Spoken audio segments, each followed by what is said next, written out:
رب العالمين. horta marka hore waxaan aad iyo aad ugu mahadnaqayaa magaranaysaa wadamada ka qayb galay saxaas Ethiopia iyo DB World ay Imaaraadku leeyihiin iyo Soomaaliya waxaan baleenayaa waa talaabo aad iyo aad u soo dhaweynayno waxaa halka ka muuqata arrimo badan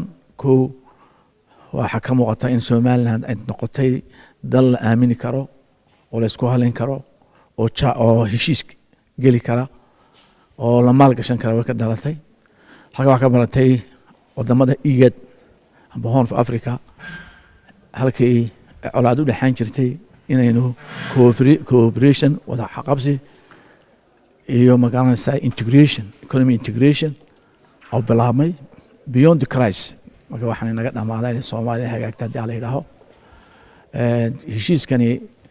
waa heshiis Soomaaliya sharci u leedahay heshiis hore badan adduunka la gashay waa de facto state waxa heshiiskan Soomaaliya dawladda Soomaaliya iska magaca waxaan ku heshiinay markaan ahayn wada hadalada Soomaaliya 2013 ki Istanbul in wadan kasta uu xaq u leeyahay wixiisa inuu horumarkiisa samaysto taas waa tilay nagu sameeyay special arrangement-ka Somali Compact mashruuc loo oran jiray madaxweynaha Soomaaliland iyo madaxweynaha hore Xasan Sheekh labada madaxweyne horeba waxay ku wada shireen 2014 December Djibouti lagu heshiiyeen wixii horumara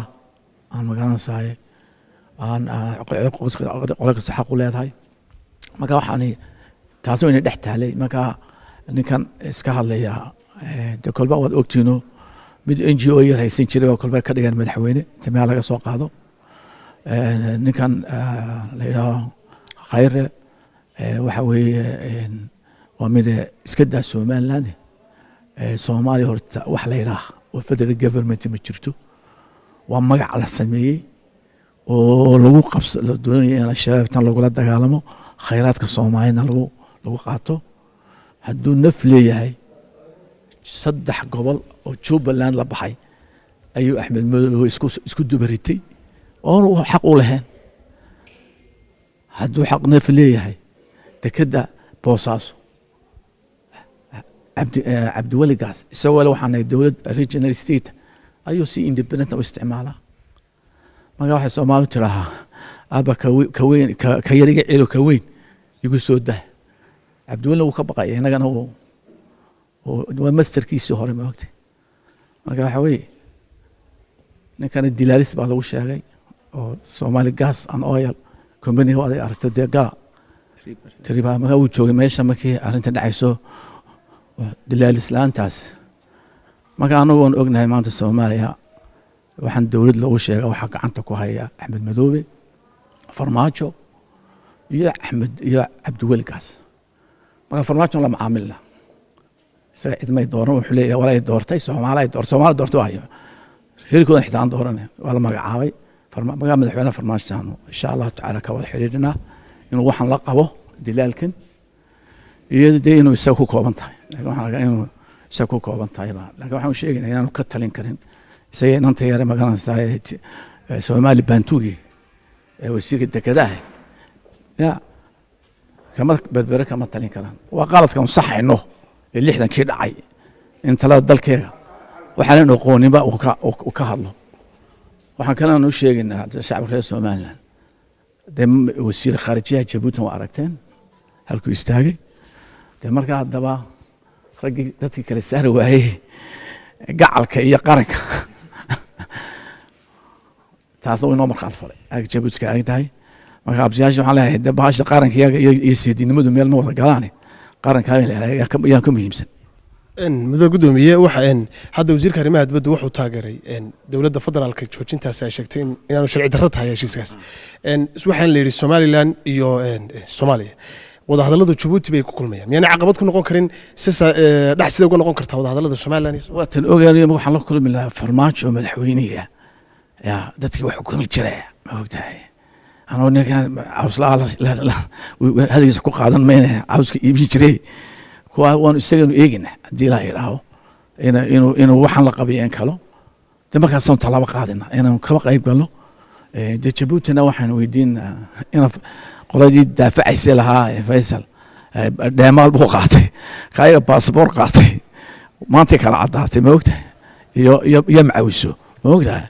marka iyagana kaasan waan eegaynaa waan ka tashananaa oo tegaynaa madaxweynaha cabdiraxmaan waa is arkaynaa mowqif midaysan baanu ka gaadhinaa mowqif midaysan laakiin waxaan idiin sheegayaa waxa ogaataan cadaawadda idiin qaban madaxda halkaas ee fashilantay laakiin shacbigaa magaarsa uu ka soo jeeda ninkaasi waa beelcee beesha habari hawiya la idhahaa anagu xumaan waa qabno isaga arrintu ku koobantay isagay ku koobantay wax dowlad la idhaha Soomaaliland federal government ma jirto waa lagu macaamiliyo Soomaali lagu baabiinayo oo dhalinyarta lagula dagaalamayo khayraadka lagu guranayo laakiin wax dowlad ilaha ka ma jirto Soomaaliya laba waddan ka taal Soomaaliland iyo Soomaaliya tani waa jirtaa Soomaaliland waa jirtaa oo adduunka la macaamisha laakiin wax Soomaaliya ma jiro digma qoor ma haysto ma tii kara xalane kismaayo wax uga dhow huura uga dhow oo Kenya gacanta ku haysa muxuu ku berbere muxuu ka yaqaan waxa weeyaan waa nin iska laab kacay laakiin shacbigaana waxba u sheegay min hawiyaha la yiraahdo shacbigii aan wanaag naga dhaxeeyo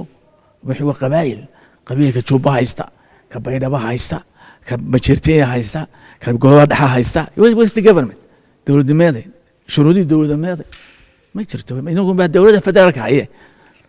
dowladda qabaa'ilka ku qora weligaa aqoon dowladda ku qorina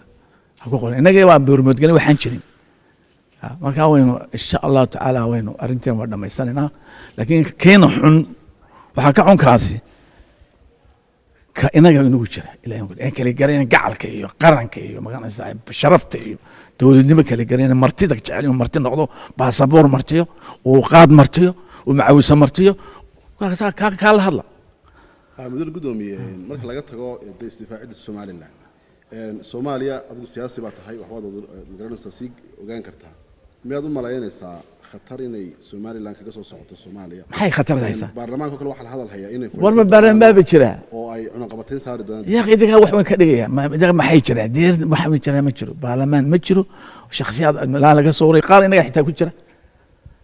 man baarlamaan ma jiro dowlad ma jirto maxaa ma jiraan ma awood baleeyay maanta Ethiopia isku hortaagan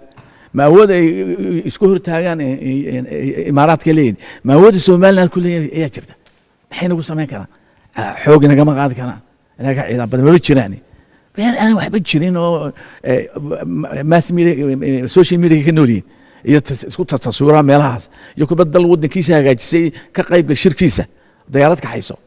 maanta charter diyaarad buu ka haysay freedom flight la yiraahdo marka Soomaaliland waxa isku haleynaysaa Ethiopia ma anaga isku haleyn waxa amaar nagu ma ku leeyahay dawladahaas talaba kama qaadi kara inaga talaba inaga qaadi kara muxuu awood ugu leeyahay ka yaray magaalada NGO ka shaqeyn jiray